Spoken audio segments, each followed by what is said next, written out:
Alan, tá cada vez mais confuso essa coisa da FIFA reconhecer o que é mundial, o que não é, discussão sobre o mundial. Parece que agora eles reconheceram as Copas Intercontinentais viraram mundial, mas a Copa Rio do Palmeiras e Fluminense não, e depois não é. Essa questão de o que vale, o que é mundial, o nome do mundial, isso tudo é muito chato, cara. Isso acaba virando uma questão de clubismo, né? Cada um puxa pro sardinha pro seu lado, pro seu time. E a gente, inclusive, até já fez no Última Divisão, vou colocar aí na descrição, um texto falando de discussões chatas sobre mundiais. A palavra é essa mesmo, é chato. É chato, né? Mas a gente veio aqui não para falar de coisas chatas, a gente veio aqui exatamente para falar do que tem de legal sobre o mundial, que são as histórias alternativas. Tem algumas coisas aí que você provavelmente não conhece, sobre alguns mundiais pelo mundo, algumas competições que foram tidas como mundiais ou que hoje em dia podem ser tidas como... Né? Tem torcida, por exemplo, a torcida do América, a torcida do Bangu, a torcida do Remo até, né? Se consideram campeões mundiais. A gente vai explicar a história, fica a cargo de cada um decidir se concorda ou não, mas na teoria a gente tá com camisa de 2 campeões mundiais aqui, do Milionários da Colômbia também. Vamos explicar essas histórias então. Roda a vinheta.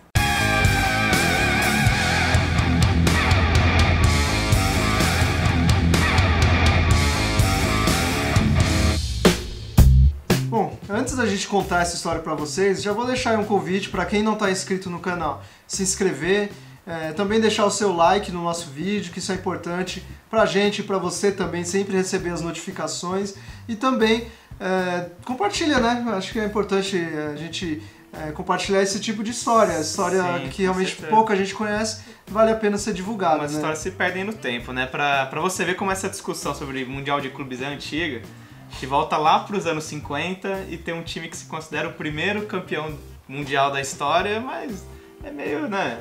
Não é bem campeão do mundo. Não vamos ficar julgando, né? Vamos ficar julgando. O Wolverhampton, né? Que é um time figurante na Inglaterra, é um time muito antigo, um time que esteve muitas vezes na elite, mas é um time figurante. Nos anos 50 teve lá um bom período que eles conquistaram 3 títulos ingleses e nessa época eles se credenciaram para enfrentar o Honvéd da Hungria, que era a base da seleção húngara, né? Aquela seleção que encantava o mundo, de Puskás, e que foi vice-campeã da Copa do Mundo de 54, e muita gente considera uma das maiores zebras, né? A Alemanha ter ganhado da Hungria. E foi justamente nesse ano de 54 que o Wolverhampton enfrentou o Honvéd para um amistoso. Naquela época não era tão comum assim amistoso entre times de diferentes países, né? De campeões nacionais ainda. E como o Wolverhampton ganhou aquele jogo, a imprensa inglesa acabou noticiando lá a manchete no dia seguinte: Wolverhampton campeão do mundo. Considerando que, poxa, ganharam do melhor time do mundo, base da seleção húngara, então o Wolverhampton é o novo campeão do mundo. Pode parecer uma bobagem, só que o Wolverhampton até hoje brinca com isso. Lógico que eles não têm isso como um título oficial, mas eles se lembram muito desse amistoso, que eles se consideraram campeões do mundo na época. E esse amistoso foi importante de qualquer forma, porque foi um embrião para a Liga dos Campeões. Antes não tinha uma competição assim dos campeões nacionais realmente bem organizada, né, com bastante atenção. E a partir desse amistoso, toda a repercussão que teve, anos depois a UEFA começou a organizar a Liga dos Campeões. Legal. Na prática, competições mundiais, digamos, que envolvem mais de um continente, veja só, surgiu a partir da América do Sul, né? América do Sul, os times da América do Sul passaram a reconhecer que, obviamente, tinham que enfrentar times europeus, né? Sim. E aí passaram a convidar alguns times europeus, e daí surgiu a Copa Rio, né? Que é o Mundial do Palmeiras, 51 e 52, 51, né? E depois teve a segunda edição em 52, que foi vencida pelo Fluminense, e teve também a pequena Taça do Mundo da Venezuela, né? Que realmente também reuniu times da América do Sul e da Europa. Sim, é sempre alternativo, né? Pensar futebol na Venezuela é uma coisa alternativa, quanto mais anos 50, mas isso foi uma iniciativa de empresários venezuelanos que queriam mesmo promover o futebol lá, fazer uma disputa interessante. Então era um torneio que chamava grandes equipes, mas não tinha um critério técnico, era uma escolha meio aleatória. O único critério que tinha era que as equipes tinham determinado entre o primeiro e o quarto lugar nos seus campeonatos nacionais, ou no caso do Brasil, em campeonatos estaduais, né? O Paulista e o Carioca, que eram os campeonatos mais importantes. O Real Madrid foi o primeiro campeão da pequena Taça do Mundo da Venezuela, e inclusive recusou um convite para jogar a Copa Rio para jogar a Taça do Mundo da Venezuela, mostrando como tinha sua importância também. Ela rivalizava com a Copa Rio no começo, né? Exato, era uma questão ali, né, de organização, né? Eram muitas organizações diferentes e tudo mais. E realmente criou essa dúvida. Mas enfim, o Real Madrid ganhou, naquela competição tinha o Milionários, participante, o Botafogo, né, foi o time brasileiro participante, e um time venezuelano, La Salle, foi também representante local, pequena, né? Representante local, sempre tinha um representante local, então foi o La Salle naquela época. E mais do que o título, o Real Madrid ganhou, acho que até mais importante, mais valorizado, ganhou o Di Stéfano, né, porque o Di Stéfano estava no Milionários, e aí foi lá que o Real Madrid viu, se impressionou, e aí futuramente contratou o jogador que, enfim, se tornou um dos maiores ídolos da história do Real Madrid. Bom, a pequena Taça do Mundo da Venezuela durou 13 edições. A primeira foi em 52, vencida pelo Real Madrid, que nem a gente comentou. A última foi em 75, né, fazendo a conta, 75 menos 52, vemos que não são 13 anos, não era consecutivo, né, mas ela foi muito importante, principalmente até o 1960, né, quando começou até a disputa da Copa Intercontinental, que realmente colocava o campeão da Champions contra o campeão da Libertadores. Até então ela era uma oportunidade interessante de ver grandes equipes europeias, sempre campeãs, contra equipes da América do Sul, medindo força na Venezuela. Nessa época que ela foi mais importante, tivemos 2 títulos do Real Madrid, um do Barcelona, um do Corinthians, um do São Paulo e um do Milionários. E um do Milionários, Sim. Exatamente. Foram os campeões dessa fase mais importante da pequena Taça do Mundo da Venezuela. Pois é, e bom, para ter uma ideia do nível, né, dos times que disputavam, quando o Corinthians foi campeão, ele enfrentou Barcelona, Roma e um time de Caracas 11, e enquanto o São Paulo enfrentou Benfica, Valência e o La Salle, também representante local. Então dá pra ver, sempre tinha um venezuelano saco de pancadas, mas tinham 2 grandes europeus e os times brasileiros conseguiram 2 títulos nessa época. Mas teve outros representantes brasileiros também, né? Que participaram, que chegaram... Sim, final, às vezes, né? Mas não era bem final, né? Geralmente era um quadrangular, variava o número de times também. Sim, Botafogo, Vasco, Nacional, Santos, Nacional do Uruguai, River Plate, teve grandes times que jogaram. Sempre era uma competição prestigiada com algumas dessas questões, de convites e tal, mas sempre tinha time grande participando. Bom, depois da criação da Copa Intercontinental, que a pequena Taça do Mundo da Venezuela perdeu um pouco de prestígio, ela passou a ser realizada com o nome de Torneio Ciudad de Caracas, que ainda assim era o mesmo critério, né? Só que com times um pouco mais fracos. O São Paulo voltou a ganhar uma edição, foi o único brasileiro que ganhou 2 títulos, enfrentou Real Madrid e Porto. Foi até uma edição forte, mas depois teve outras edições nem tão fortes, né? Exato, Sparta Praga foi campeão, Vitória de Setúbal foi campeão. Seleção da Alemanha Oriental. Seleção da Alemanha Oriental foi campeão, enfim.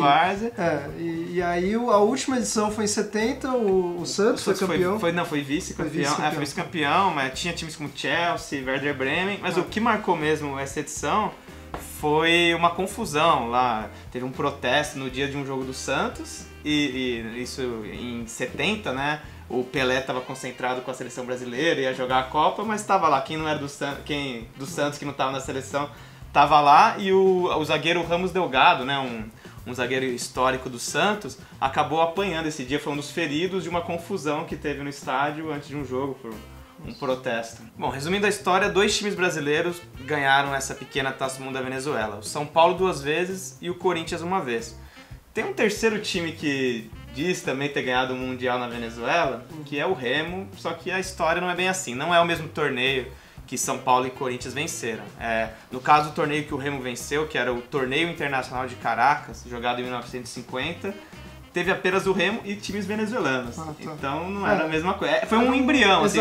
Foi um campeonato que começou a despertar interesse em Venezuela, chamar times estrangeiros. Vamos dizer que foi um precursor do que viria a ser a pequena Taça do Mundo da Venezuela. E aí o Remo pode se orgulhar de ser campeão do mundo por bater times venezuelanos. Bom, deixamos aí. Era o torneio internacional. A história, né? Tá na história. Bom, a gente falou do Mundial, do Remo. Vamos falar também dos torneios. Você vai apoiando a pessoa do Remo, cara. Podem comemorar. Vamos falar também dos torneios mundiais também, que o América do Rio e o Bangu venceram, né? No caso, foram em terras americanas. Na década de 60, quando os Estados Unidos estavam tentando popularizar o futebol no país, foi realizada a International Soccer League, que enfim, contava sempre com 11 times estrangeiros e o New York Americans, um representante americano. Exato, e assim, é até uma competição que ela teve a bênção da FIFA, né? Então o Stanley Rose Tá latindo aí?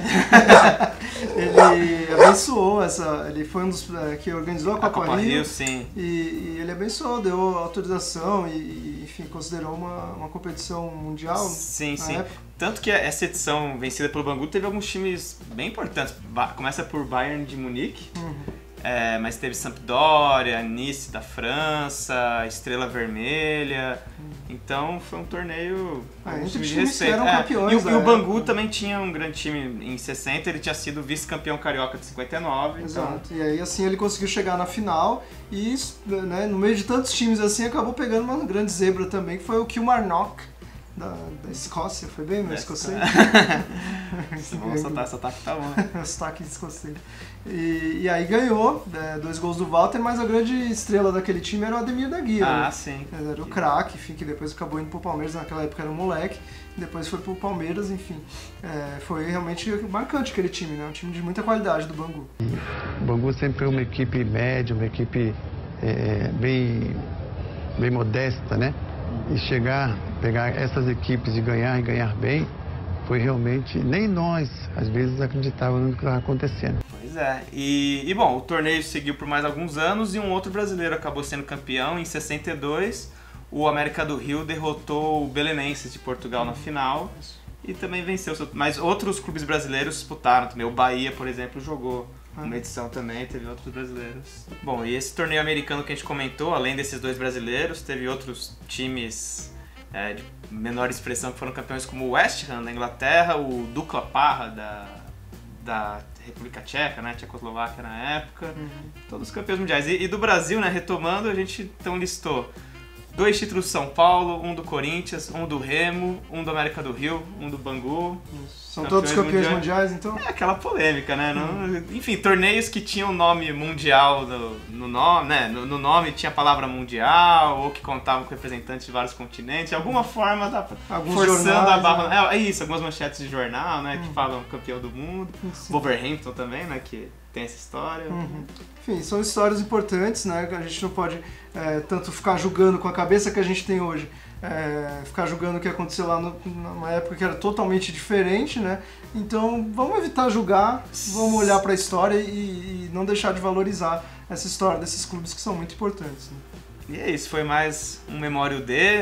A gente tentou listar esses campeonatos mundiais alternativos, talvez a gente tenha esquecido de algum, se alguém lembrar de alguma história, deixe nos comentários pra gente e deixe sugestões, né, para os próximos programas. Exato. A gente gosta muito aqui de lembrar dessas boas histórias do passado, de grandes títulos, de grandes jogos. Então, se você realmente quer que a gente conte aqui alguma história, detalhe realmente alguma competição do passado, ou até algum gol inesquecível, enfim, deixe sua sugestão aí que a gente está de olho em tudo, está anotando tudo e em breve a gente vai fazer.